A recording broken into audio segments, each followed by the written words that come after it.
할렐루야. 먼저 말씀을 전하기 전에 제 개인적인 그런 부분들을 조금 여러분들하고 나누고자 합니다. 원래 약 2달 전부터 이렇게 몸에 통증이 조금 있었습니다. 등 쪽에 하고 이렇게 앞쪽에 이렇게 통증이 있었는데 이렇게 이제 진통제를 먹으면 보통 일반적으로 약을 좀 먹으면 좀 아프던 것이 이렇게 없어지는 경우가 많지 않습니까? 근데 조금 그 상황이 진통제를 좀 안 먹으면 좀 아픈 상황이 되고 조금 심하다는 느낌이 들어서 지난 17일 날 제가 단대병원을 가서 17일하고 19일 날 검사를 했습니다. 그때 이제 소견이 간에 암 종양이 있고 사기라는 그런 소견이 나왔습니다. 그래서 22일부터 25일까지 다시 단대병원에 입원해서 좀 자세하게 이제 이렇게 검사를 했는데요. 그때 이제 나온 결론은 뭐냐면 이 폐에 지금 종양이 있고 그 폐에 있는 암 종양이 간으로 전이가 된 것 같다라는 그런 소견을 받았습니다. 그래서 이번에 조금 더 자세히 이제 확인하고자 내일 우리 서울 삼성병원에 일단 입원해서 다시 한번 검사를 받게 될 것입니다. 받게 되는데 어떤 결과가 나오든지 하나님 은혜가 감사하지 않을 수 없습니다. 그래서 특별히 요즘 이제 조금 제가 이제 몸에 어떤 그 어려움을 느끼는 부분 하나가 식욕이 좀 떨어지더라고요. 식욕이 떨어져 가지고 이제 이 먹는 시간이 좀 고문이 되는, 그래서 이 먹는 것과의 전쟁, 어쨌든 체력을 유지해야 되니까 그 부분이 좀 어려움이 있고요. 다음에 이제 진통제는 그냥 이 몸살 있을 때 그 한 진통제가 당연히 잘 맞아가지고 지금도 이제 하루에 2차례나 3차례 이렇게 진통제를 먹고 있습니다. 먹고 있는데 그래서 제가 그 우리 좀 이 일을 계기로 조금 사역을 조금 쉬면서 휴가를 해야겠다 생각하고 우리 당회도 또 우리 사역자들에게 부탁을 이야기를 했습니다. 근데 얼마 전에 기도하는 가운데 하나님이 네가 말씀 전하는 자로 부르심 받았는데 말씀을 전해야 되지 않겠느냐는 그런 마음을 주셨어요. 그래서 일단 힘 주시는 대로, 힘 닿는 대로 말씀을 전하겠다 그렇게 생각했습니다. 그래서 제가 뭐 병원에 가거나 아니면 또 치료 과정이 있거나 아니면 또 좀 이때 몸이 약할 때는 우리 김영진 목사하고 이렇게 돌아가면서 이렇게 하면서 힘 닿는 대로 말씀을 전하고자 합니다. 그래서 말씀을 준비하고 말씀을 선포하는 가운데 하나님의 능력과 하나님의 역사가 나타나기를 또 기도했습니다. 이를 위해서도 여러분 기도해 주시고, 무엇보다도 또 말씀의 은혜에 참여하는 성도 여러분들도 말씀에 집중하심으로 진짜 하나님 말씀이 주시는 능력을 체험하고 또 이런 일들을 계기로 우리 교회가 더욱 건강해지고 새로워지는 그런 기회가 되었으면 좋겠습니다. 다시 한번 기도해 주심을 감사하고요. 앞으로 진행되는 그런 부분들은 제가 그때그때 이렇게 말씀을 드려서 할 수 있도록 그렇게 하겠습니다. 다시 한번 감사를 드립니다. 신실한 크리스찬인 케플러라는 천문학자에게는 하나님을 부인하는 친구 한 명이 있었습니다. 그 친구는 늘 우주는 하나님이 창조한 것이 아니라 진화론적 질서에 의해서 우연히 생겨난 것이라고 주장을 했습니다. 우주는 하나님의 창조물이라고 케플러가 아무리 설명해도 고집을 꺾지 않았습니다.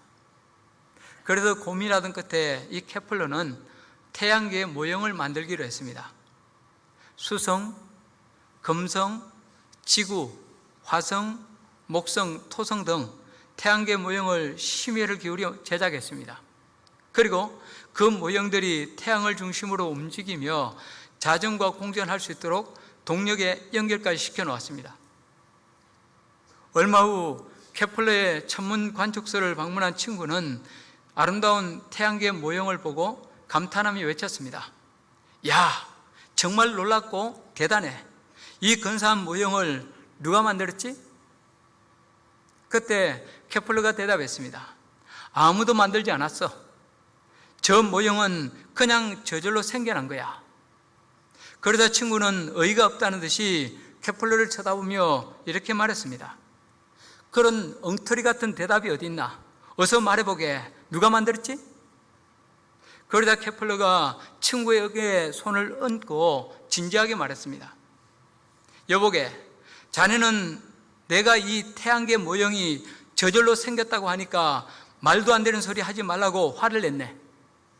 하지만 이 태양계 모형은 진짜 우주에 비하면 그야말로 하찮은 장난감에 불과하지. 근데 이 보잘것없는 장난감조차도 누군가의 손에 만들어졌다고 믿는 자네가, 그렇게 주장하는 자네가 어찌 이 놀라운 우주에 대해서는 저절로 생겨난 것이라고 주장할 수 있단 말인가? 이 말을 듣고 한참 뭔가를 생각하는 듯 하더니 친구가 드디어 입을 열었습니다. 자네 말이 맞네.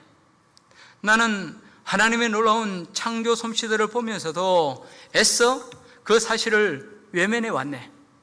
하나님께서 창조되심을 확실히 믿네. 오늘 본문에는 하나님께서 둘째 날 궁창을 만드시고 그 궁창을 중심으로 궁창 위의 물과 궁창 아래 물로 나누시는 내용이 나옵니다. 궁창은 내뻗다, 넓게 펼치다는 히브리어 동사 카라에서 파생된 말로 이 지구를 둘러싸고 있는 대기권 또는 창공을 가리킵니다. 그래도 본문 8절에서는 이 궁창을 하늘이라고 부르고 있습니다. 그런데 좀 자세히 살펴보면 성경에는 다음 세 가지 종류의 하늘이 나오고 있습니다. 첫째 하늘은 이 지구를 둘러싸고 있는 대기권을 가리킵니다. 우리가 흔히 하늘이라고 부르는 그 하늘이 뭡니까? 바로 이 대기권, 첫째 하늘을 가리킵니다. 둘째 하늘은 대기권을 벗어나서 더 올라가다 보면 별들이 자리 잡고 있는 우주가 나오는데 바로 이 우주를 가리킵니다. 그렇다면 셋째 하늘은 무엇입니까? 이 셋째 하늘은 그곳이 어디에 있든 간에 하나님이 계시는 곳입니다. 그래도 바울은 고린도후서 12장에서 하나님이 계시는 하늘을 삼청천, 곧 셋째 하늘이라고 이렇게 표현하고 있습니다. 그렇다면 이 셋째 하늘은 과연 어디에 있습니까? 하나님은 여러분 어디 계시죠? 성도들과 성경 공부를 하다 보면 가끔 이런 질문을 해오는 분들이 있습니다. 목사님, 하나님이 천국에 계시다는 것은 아는데 그렇다면 그 천국은 어디 있습니까? 이 우주 공간 어딘가에 있습니까? 저 별들 중 하나에 있습니까? 아니면 은하계를 넘어서 저 먼 어딘가에 있습니까? 천국이 실제로 존재한다면 어딘가 있어야 될 것 아닙니까? 여러분, 예수 믿고 나서 저는 이 문제를 가지고 오랜 세월 생각을 해봤습니다. 여러 목사님들에게 물어봐도 시원하게 대답해 주는 분들이 없습니다. 좀 더 깊게 들어가 보면 목사님은 대개 이렇게 말씀하시더라고요. 이 천국의 존재, 천국이 어디 있는지는 두고 봐야 한다. 그렇게 말씀하시더라고요. 옛날에는 저 우주에 수없이 떠있는 그 별들 중에 하나에 하나님이 계실 것이라고 막연히 생각했습니다. 그래도 죽으면 그 별에 가서 살게 될 것이라고 그렇게 여겼습니다. 또 어떤 때는 태양계 넘어 은하계, 은하계 넘어 저 우주, 아니 저 우주 넘어 더 먼 천국이, 더 먼 곳에 천국이 따로 존재할 것이라고 그렇게 상상하기도 했습니다. 언젠가 이 문제를 가지고 아내에게 물어본 적이 있습니다. 당신은 하나님이 어디 계신다고 생각해? 그래서 제가 아내가 가슴에 손을 대며 이렇게 대답했습니다. 하나님은 내 안에 우리 가운데 계시지. 아니 그 말이 아니라 천국, 우리가 죽은 다음에 하나님과 실제로 살게 될 새하늘과 새 땅이 어디 있다고 생각해? 그러다 조금 생각하는 듯 하더니 이렇게 말했습니다. 저 우주에, 아니 저 우주를 넘어 더 먼 어느 한 별에 천국이 있다고 생각해요. 아마 저와 여러분의 대답도 거기서 거기로 크게 다르지 않을 것입니다. 그런데 과학이 발전하면서 성경에서 말하는 천국의 존재와 위치가 좀 더 명확하게 밝혀지고 있습니다. 여러분 혹시 인터스텔라라는 영화 보신 적 있습니까? 그 영화는 크리스토퍼 놀란 감독이 메가폰을 잡은 영화로 최신 과학과 현대 물리학의 우주 이론을 집대성한 영화라 할 수 있습니다. 이 영화에 의하면 지금 우리가 살고 있는 이 우주, 이 공간에는 단순히 하나의 세계만 있는 것이 아니라 차원이 다른 세계가 존재한다고 말하고 있습니다. 그리고 꼭 이 영화가 아니라도 요즘 과학자들은 대개 공간이나 물질의 이중 존재설, 다시 말해서 같은 공간 안에, 이 공간 안에 두 개 이상의 세계가 존재한다는 설을 받아들이고 있습니다. 좀 더 설명해 보면 지금 이 우주 공간 속에는, 아니 이 공간 속에는 두 개 이상의 전혀 다른 세계가 존재한다는 것입니다. 이 두 세계는 서로 다른 질량과 서로 다른 분자 구조, 시간의 흐름을 가지고 있기 때문에, 다시 말해서 차원이 완전히 다르기 때문에 별개로 존재하며 서로 충돌하거나 간섭하지 않은 채 같은 공간 안에 공존할 수 있다는 것입니다. 그러나 이 3차원의 세계, 지금 우리가 살고 있는 이 세계가 소멸되거나 없어지면 그 다른 차원의 세계가 등장하게 될 것입니다. 여러분, 이것은 성경의 선포와 그대로 일치합니다. 베드로후서 3장 7절, 10절, 12절, 13절, 여러분 조금 길지만은 그 말씀의 의미를 생각하며 같이 한번 읽어보겠습니다. 이제 하늘과 땅은 그 동일한 말씀으로 불사르기 위하여 보호하신 바 되어 경건하지 아니한 사람들의 심판과 멸망의 날까지 보존하여 두신 것이니라.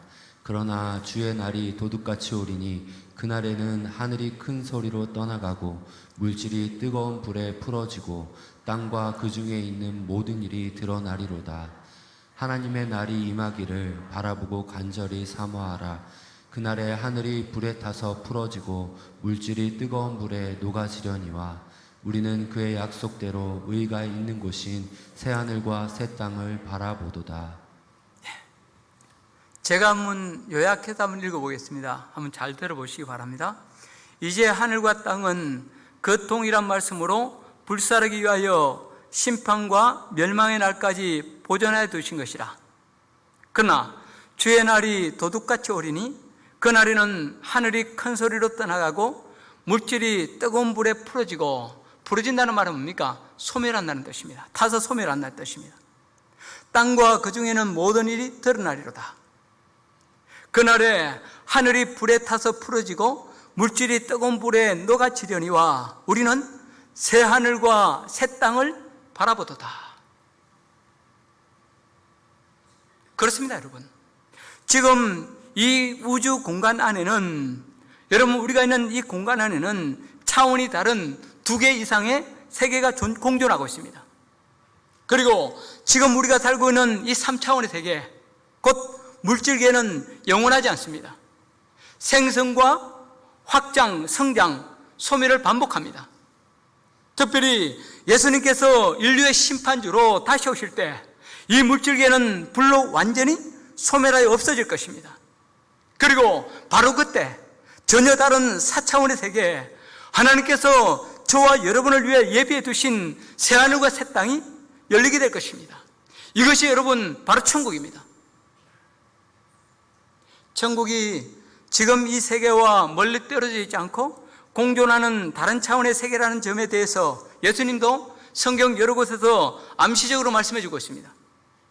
일례로 누가복음 17장 20절 이하에 보면 천국에 대해서 예수님이 바리새인들과 논쟁하시는 내용이 나옵니다. 거기에 보면 바리새인들이 묻습니다. 하나님의 나라가 언제 임합니까? 어디 있죠 도대체? 그때 예수님이 대답하십니다.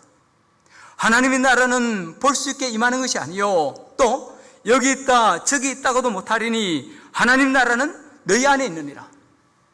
여러분 물어봅시다. 하나님 나라가 어디 있다고 했습니까? 너희 안에, 우리 안에. 근데 여러분 여기서 너희 안에 할 때 이 안에는 영어로 within입니다. within입니다. 이 말을 좀 더 정확하게 풀어보면 하나님의 나라는 너희와 함께 너희 안에 있다는 뜻입니다. 그래도 여러분, 다른 영어 성경에서는 이 가운데 사이라는 뜻을 지닌 어망이라는 단어를 사용하고 있습니다. 그렇습니다, 여러분. 예수님께서 성령님을 통하여 우리 안에 계시고 우리 사이에 계시듯이 하나님의 나라 곧 천국은 우리와 멀리 떨어져 있지 않습니다. 주님 예비하신 천국은 저 먼 우주 공간 어딘가에 있는 것이 아니라 우리 가장 가까이에, 아니 지금 우리와 함께 있습니다. 그러나 그 질량이나 분자 구조, 시간의 흐름이 다르기 때문에, 다시 말해서 차원이 전혀 다르기 때문에 우리가 인식하지 못하고 우리가 느끼지 못하고 보지 못할 뿐입니다. 들어가지 못할 뿐입니다. 그러나 이 물질 세계, 우리가 살고 있는 이 3차원의 세계가 심판을 받아 불로 소멸될 때 하나님이 거하시는 셋째 하늘, 곧 새하늘과 새 땅이 저와 여러분을 위하여 열리게 될 것입니다. 그리고 믿는 저와 여러분은 그 새하늘과 새 땅에서 더 이상 늙고 병들고 죽는 3차원의 몸이 아닌 부활의 새 몸, 4차원의 새 몸으로 주님과 함께 영생 복락을 누리게 될 것입니다. 이것이 바로 성경이 말씀하는 천국이요 영생입니다. 여러분, 예전에도 예수님을 믿고 천국에 대한 소망을 가졌지만 너무너무 막연했습니다. 도대체 어딘지를 모르니까, 어디로 가야 될지 모르니까. 그러나 여러분, 이 사실을 깨닫고 나서부터는 참으로 그 나라를 사모하게 되었습니다. 그리고 우리를 위해서 그 놀라운 천국을 예비해 주신 하나님의 은혜가 얼마나 감사한지 모릅니다. 이 영원하고 복된 하늘나라를 저와 여러분을 위해서 예비해 주신 하나님을 찬양하시기 바랍니다. 이제 본문으로 돌아와서 6절에서 8절 말씀 같이 읽어보겠습니다. 하나님이 이르시되 물 가운데 궁창이 있어 물과 물로 나뉘라 하시고 하나님이 궁창을 만드사 궁창 아래의 물과 궁창 위의 물로 나뉘게 하시니 그대로 되니라. 하나님이 궁창을 하늘이라 부르시니라. 저녁이 되고 아침이 되니 이는 둘째 날이니라. 여러분 보십시오. 오늘 본문에 의하면 하나님께서는 창조 둘째 날 우리 인류를 위하여 두 가지를 만드셨습니다. 첫째는 궁창을 만드셨습니다. 델리치라는 성경학자는 이 궁창을 대기권으로 지구를 둘러싸고 있는 공기의 확장이라고 그렇게 정의했습니다. 그런데 이 대기는 생명의 존재에 반드시 필요한 것입니다. 대기가 없으면 숨을 쉴 수 없고 소리를 전달할 수 없습니다. 또 식물이 자랄 수도 없고 다음에 불을 피울 수도 없습니다. 남미에 있는 칠레의 경우는 나라 전체가 높은 곳에 자리 잡고 있어서 그것을 방문하는 여행자들은 머리가 약간 무겁게 느껴진다고 합니다. 또 볼리비아 같은 나라는 고지대로 산소가 부족해서 잘못하면 심장에 이상이 생기고 심하면 목숨을 잃는다고 합니다. 그래도 공항에는 위급상에 대비해서 산소통이 늘 비치되어 있다고 합니다. 높은 산에 올라가면 갑자기 귀가 멍멍해지고 호흡이 가빠지는 것도 이 대기가 부족하기 때문입니다. 이 대기는 산소와 질소의 비율이 약 20대 79이고 나머지 가스가 1%로 구성되어 있는데 여러분, 이 비율이 깨지면 사람이 제대로 살 수 없습니다. 만약 질소가 많아지고 산소가 적어지면 호흡할 수 없고 생명체가 파괴되며 불이 꺼지게 됩니다. 반대로 산소가 많아지고 질소가 적어지면 이 세상은 온통 불바다가 되고 사람들은 혈액순환이 지나치게 빨라져서 전부 뇌망염에 걸릴 수밖에 없다고 합니다. 좀 전에 살펴봤듯이 베드로 사도는 마지막 날에 하늘과 땅이 불에 타 없어질 것이라고 했는데 여러분, 이것은 인간이 개발한 무기나 폭탄에 의해서 되는 것이 아닙니다. 오히려 하나님께서 대기 중에 산소와 질소의 비율을 조금만 바꾸시면 이 하늘과 땅은 하루아침에 불타 없어지고 마는 것입니다. 여러분들도 다 알고 있듯이 매일 많은 양의 산소가 사람들, 동물들의 호흡이나 자연 요소로 소모가 됩니다. 특별히 공장이나 또 자동차가 내뿜는 이산화탄소는 참으로 심각합니다. 그리고 이처럼 산소가 사라지고 탄산가스가 양이 많아지면 대기는 오염되고 사람들은 숨쉬기 곤란해집니다. 그런데 참 오묘하게도 나무나 풀 등 식물은 탄산가스를 들이마시고 산소를 방출합니다. 또 어떤 때는 이 식물들이 감당하지 못할 때는 어떤 때는 태풍이나 해일 등 우리가 모르는 신비한 방법으로 하나님께서는 공기 중에 넘치는 탄산가스를 사라지게 하시고 없애고 산소를 공급해 주십니다. 그래서 여러분, 이 부분을 연구하던 과학자는 어떻게 말합니까? 도저히 이것은 과학으로 설명이 안 되니까 뭐라고 말합니까? 헬라의 신인 가이아, 여신인 가이아를 들어서 가이아 가스라고 부릅니다. 왜냐하면 이것은 과학으로 설명이 안 되니까 가이아라는 여신이 도와가지고 이런 기적적인 상황이 일어난다고 그렇게 말합니다. 그래요, 여러분, 하나님께서는 이 대기가 적절한 균형을 이루고 그 속에서 우리가 살아갈 수 있도록 해주시는 것입니다. 따라서 호흡할 때마다, 아니 이 대기를 바라볼 때마다 만드신 모든 만물의 깃들에 있는 하나님의 솜씨와 섭리를 우리는 찬양하지 않을 수 없습니다. 이뿐만이 아니죠. 여러분 살면서 혹시 이 공기의 압력, 공기의 무게를 느껴보셨습니까? 물론 저 같은 경우는 옛날에 자전거를 탈 때 여러분 이 바람의 무게는 상당히 많이 느껴봤습니다. 특별히 자전거를 타다 보면 이 바람의 영향을 많이 받는데요, 여러분 순풍이 불 때 뒤에서 바람이 불어주면 그렇게 좋을 수 없습니다. 속도 막 납니다. 그런데 여러분 앞에서 맞바람이 치면 죽을 맛입니다. 여러분 내리막조차도 자전거 잘 굴러가질 않아요. 그럴 때 여러분 지치고 피곤한 상태에서 그 맞바람 칠 때마다 얼마나 화가 나는지 모릅니다. 근데 여러분 어떻습니까? 오늘 여러분 지금 나를 누르고 있는 이 공기의 무게, 압력을 느끼십니까? 다 못 느끼죠. 근데 평소 정상적인 성인, 일반 성인이 받는 공기의 무게가 무려 14톤이라고 합니다. 여러분이 지금 14톤의 무게를 여러분이 쥐고 있는 겁니다.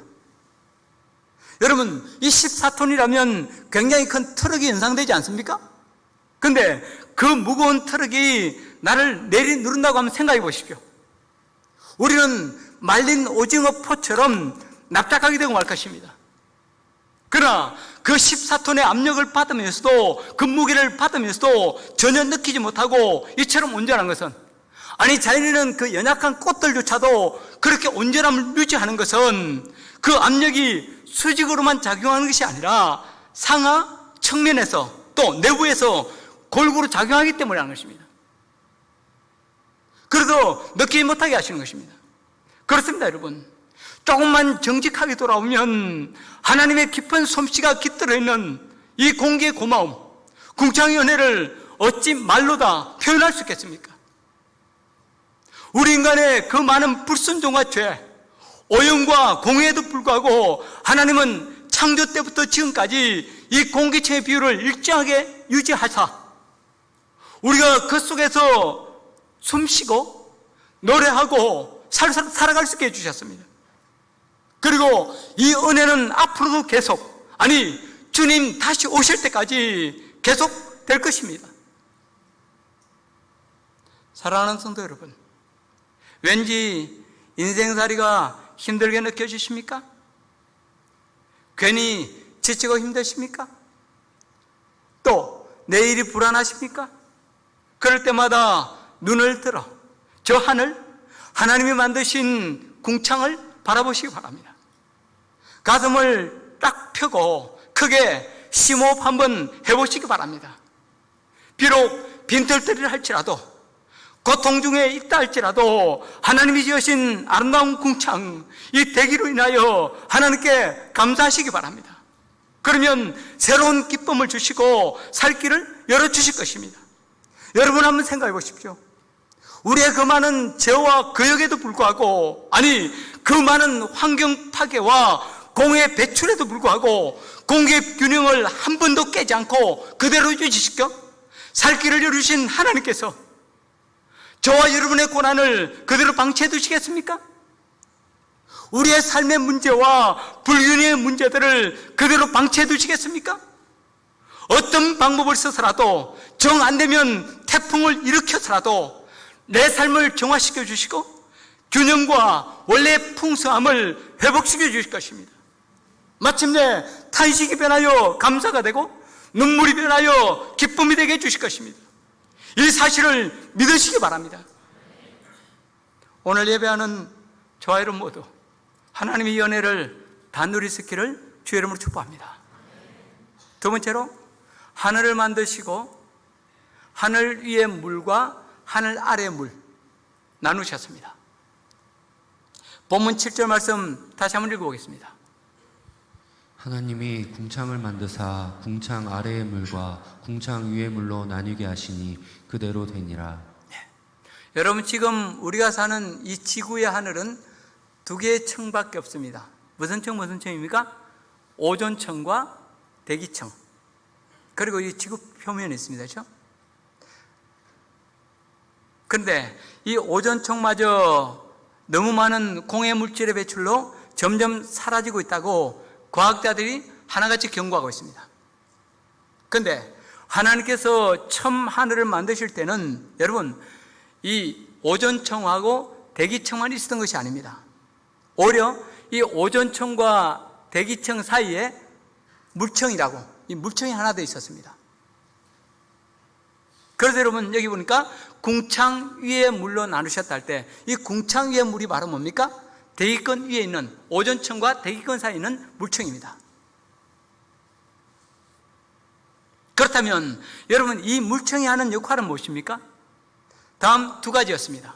첫째는 우주에서 오는 각종 유해 광선을 차단해서 건강과 수명을 연장시켜주는 역할을 했습니다.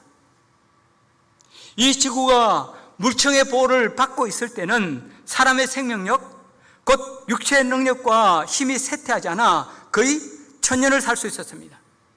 왜냐하면 이 물층의 존재가 우주로부터 유입되는 각종 유해 광선이나 전자파를 차단해서 거의 완벽하게 보호해 줬기 때문입니다. 제가 처음 창세기를 접했을 때 가장 당황스러웠던 내용 중에 하나가 사람들의 수명이었습니다. 거기에 보면 여러분, 900살 이상이 평균 수명이고 짧아도 800살 이상 산 것으로 나와 있었습니다. 그래서 여러분, 우리가 성경에 제일 많이 산 사람 혹시 나이 몇 살인지 아세요? 머드셀라 969. 여러분, 이것은 무지량이 많이 외웠습니다. 그래도 처음에 저는 여러분 이 나이를 보면서 놀라가지고 처음에 저는 창세기에 나오는 사람들의 나이 계산법이 우리와 달라서 그런 것이라고 생각했습니다. 가령 한 달을 1년으로 계산해가지고 실제로는 60년이나 70년을 살았는데 그냥 900살 산 것으로 기록했겠지, 이렇게 생각했습니다. 그런데 그게 아니었습니다. 그들은 실제로 900년 이상을 살았습니다. 여러분, 물어봅시다. 그 원인이 뭡니까? 어떻게 이런 일이 가능했습니까? 그 답은 바로 하늘 위에 있는 물층 때문이었습니다. 창세 당시 지구는 이 물층의 완벽한 보호를 받고 있었습니다.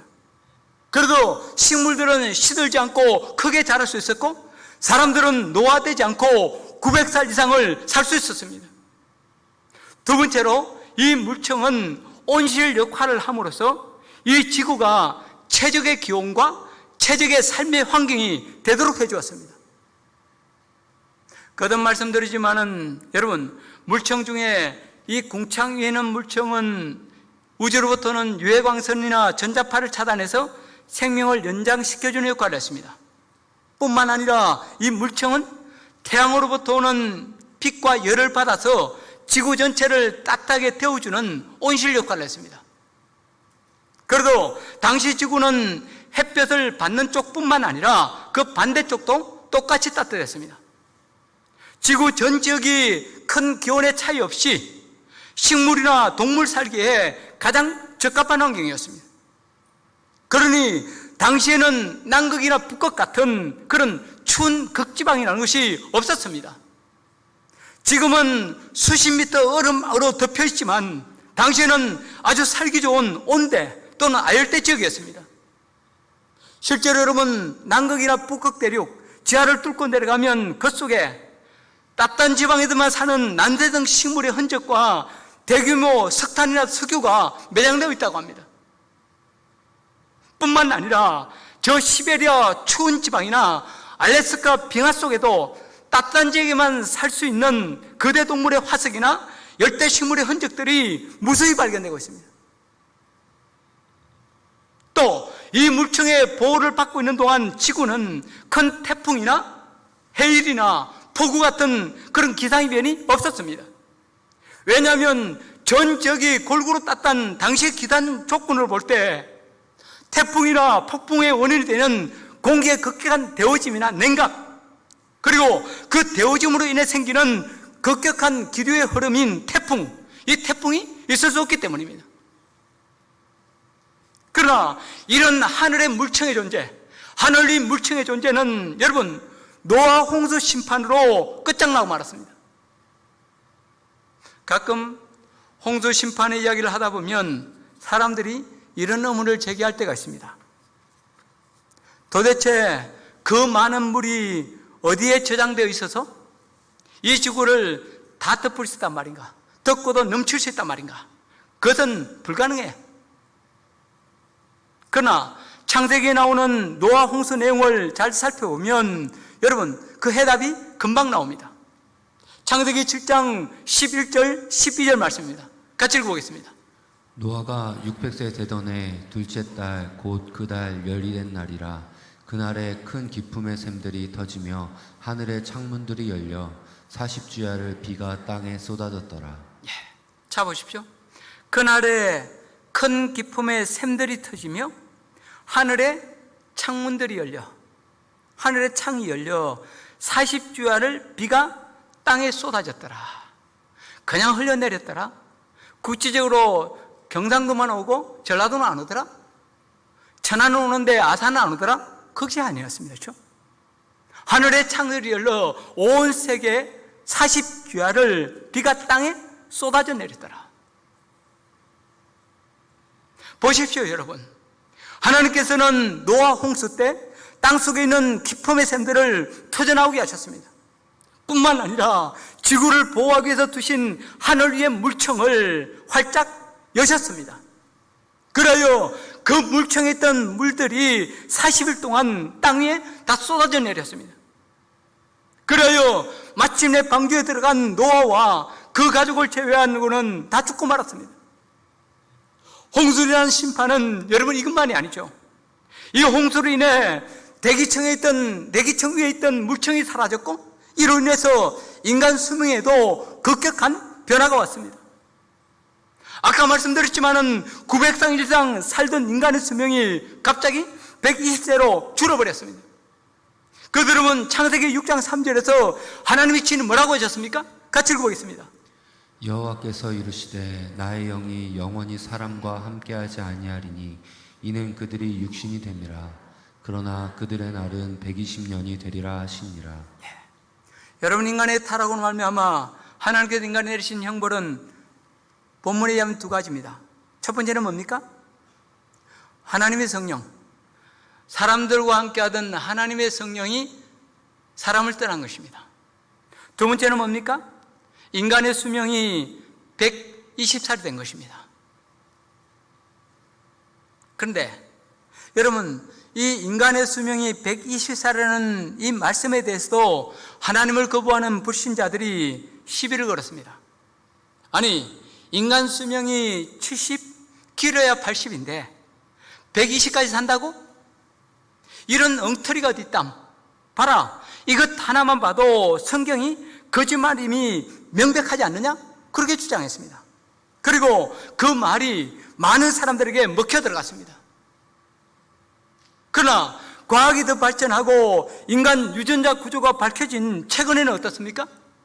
오히려 정상적인 상태에서 인간 수명이 120세를 살도록 설계되어 있다는 사실이 밝혀졌습니다. 그렇습니다 여러분. 우리가 제대로 몰라서 그렇지, 우리가 제대로 과학을 몰라서 그렇지, 여러분 제대로 알면 오직 성경만이 확실한 진리요 능력은 하나님의 말씀입니다. 여러분, 앞으로 우리 인간의 세상뿐만 아니라 이 지구와 모든 것은 성경 말씀 그대로 되어질 것입니다. 노아 홍수로 말미암는 피해는 여러분 인간의 수명, 아니 동물의 수명만 단축된 것이 아닙니다. 지구를 온실처럼 보호하던 물청이 없어지므로 환경에도 갑작스러운 변화가 찾아왔습니다. 그때부터 추위와 더위가 생기고 얼음 덮인 극지방과 무더운 열대지방이 생겨났습니다. 혹심한 가뭄과 홍수, 태풍이나 해일 등 자연재해가 생겨났습니다. 그동안 최적의 조건에서 따뜻하게 살던 수많은 동식물들이 갑자기 찾아온 추위를 견디지 못하고 한꺼번에 몰싸움으로 대규모 화석이 생기게 되었습니다. 그래도 노아 홍수가 지나간 후 창세기 8장 22절에서 뭐라고 되어 있습니까? 뭐라고 하셨습니까? 땅이 있을 동안에는 심음과 거둠과 추위와 더위와 여름과 겨울과 낮과 밤이 쉬지 아니하리라. 여기 보십시오. 땅이 있을 동안에는 추위와 더위, 여름과 겨울이 쉬지 않고 계속될 것이다. 사랑하는 성도 여러분, 여러분 여기서 우리가 확실히 깨닫는 바가 무엇입니까? 궁창 위의 물청, 하늘 위의 물청은 우리 인류를 향한 하나님의 깊은 배려와 사랑이라는 것입니다. 동시에 인간의 범죄에 대한 하나님의 준엄한 심판의 표가 된다는 것입니다. 또 하나님의 모든 약속은 두 가지 얼굴, 곧 은혜와 심판, 복과 화라는 이 두 가지 측면이 있다는 것입니다. 그래도 하나님이 직접 뭐라고 하셨습니까? 내가 너희 앞에 생명과 사망, 복과 화를 두었노니 무엇을 선택할지 너희가 결정하라. 다른 누가 아니라 바로 네가 결정하라고 그렇게 말씀하십니다. 여러분, 조금만 정직하게 돌아보면 우리는 온실과 같은 하나님의 은총 속에 살고 있으면서도 그 은혜를 무시하고 교만할 때가 얼마나 많았습니까? 하늘 위 물청의 보호를 받고 있으면서도 그 보호자 되신 주님을 잊어버리고 살아갈 때가 얼마나 많았습니까? 또 모든 것이 하나님의 보호 속에 있었음에도 불구하고, 아니 하나님께로부터 왔음에도 불구하고 그 사실을 깨닫지 못한 채 내 것이 내 마음대로 하겠다며 시간과 물질을 낭비할 때가 얼마나 많았습니까? 그러나 아무리 잘난 체하고 아무리 큰 소리 쳐도 하나님께서 하늘문을 닫으시면 우리는 금방 목마라 죽을 수밖에 없습니다. 또 반대로 하늘의 창을 조금만 많이 여셔도 우리는 전부 그 물에 떠내려갈 수밖에 없습니다. 이것이 우리의 한계요, 하나님의 은혜가 필요한 일입니다. 따라서 우리가 형통하고 참 사는 길은 오직 하나밖에 없습니다. 그것은 나를 보고 세상 보던 눈을 거두어서 이제는 하나님을 바라보는 것, 우리 하나님께 집중하는 것입니다. 그래야 오직 하나님의 은혜로 사는 것입니다. 여러분 보십시오. 저 하늘 위에는 물만 있는 것이 아닙니다. 다른 것도 있습니다. 그 점은 출애굽한 이스라엘 백성들이 직접 경험했습니다. 그들이 광야를 걸어가며 배고파할 때 하나님께서는 비 대신 다른 것을 하늘에서 내려주셨습니다. 그것이 뭡니까? 여러분, 만나, 곧 양식입니다. 애굽에서 가져온 음식이 동났을 때 이스라엘 백성들은 광야에서 다 굶어 죽는 줄 알았을 것입니다. 그러나 그들의 머리 위 하늘에는 만나 창고가 있었고, 그 만나는 40년 동안 하루도 그러지 않고 내렸지만은 바닥이 나지 않았습니다. 그런데 여러분, 하나님이 예비하신 저 하늘 창고에는 물과 만나만 있는 것이 아닙니다. 저와 여러분에게 필요한 모든 것들을 가득가득 쌓아놓고 계십니다. 그리고 그 창고는 절대로 동일하는 법이 없습니다. 아니, 온갖 좋은 것, 온갖 좋은 선물은 다 빛 대신 하나님 아버지께로부터 내려오십니다. 그들은 야고보서 1장 17절에서 뭐라고 말씀하고 있습니까? 온갖 좋은 은사와 온전한 선물이 다 위로부터 빛들의 아버지께로부터 내려오나니 그는 변함도 없으시고 회전하는 그림자도 없으시니라. 보십시오. 온갖 좋은 은사와 온전한 선물, 온전한 선물이 누구로부터 오신다고요? 빛들의 아버지 되신 하나님께로부터, 아버지께로부터 오신다. 그렇습니다. 하나님께서는 오늘도 온갖 좋은 은사와 선물을 준비해 놓으시고 저와 여러분이 하나님 찾기만을 간절히 기다리십니다. 그런데도 우리는 땅에서 뭔가를 찾으려고 자꾸 밑만, 옆만 쳐다보고 있지 않습니까? 제 경우 이번 일을 겪으면서 한 가지 깊이 깨달은 것이 있습니다. 나름 목사로 하나님 일을 한다고 열심을 냈지만, 나름 열심히 사역하고 나름 부지런히 뛰어다니고 나름 열심히 말씀을 준비했지만 진짜 복의 근원 되시고 내 인생의 주인 되신 하나님께 제대로 집중하지 못했다는 것입니다.